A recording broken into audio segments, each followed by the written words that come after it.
Last Sunday, I shared 2 episodes of concern with the members of our congregation, and they were very gracious to listen to me as I shared. The first episode involved my sitting in the back of church one Sunday morning and watching a section of seats fill up around the first occupant, an elderly person in our congregation.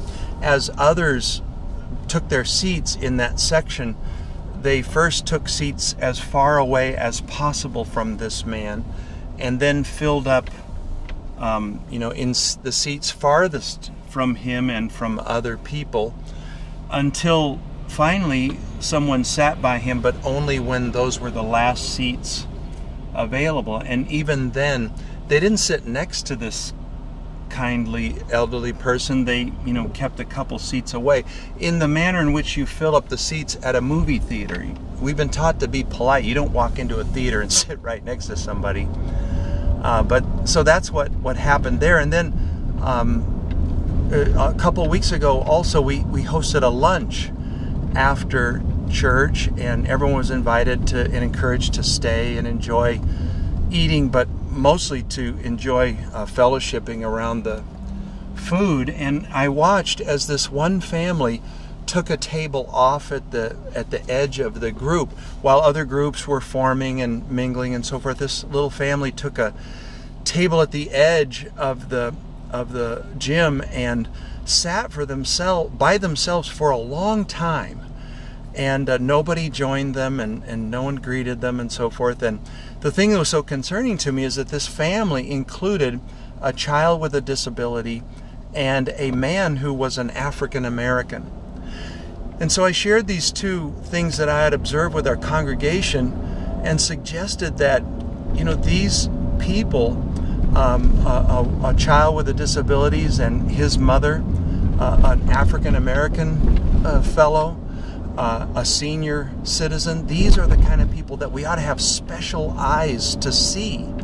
People who might otherwise be overlooked here in Jackson County need to be the people that when they come to church, they're specially picked out for love and concern and attention, and so that we are careful not to show preference to the people that we already know and like and who are like us. As we're exhorted in James chapter 2, we're to show no partiality. It's called a sin there. And so I just thought it important to not to scold our people, but to remind them that we need to develop a special vision, an acute vision for the kind of people who may be overlooked outside of the church when we assemble with the people of God. And again, I know why this kind of thing happens. It happens because we've been trained to, be polite and not to be too forward with people and so forth, and not to take seats next to others. But of all things, older people in our church, they shouldn't be avoided. They should be adopted. I mean, we should get to know their names and look for them and call them up when we see that they're not there, and loved and cared for and so forth. Same with families with members with disabilities and members of minorities. Most of us, I don't think, can appreciate what it means to be, for example, a black man in this community, even in this day and age.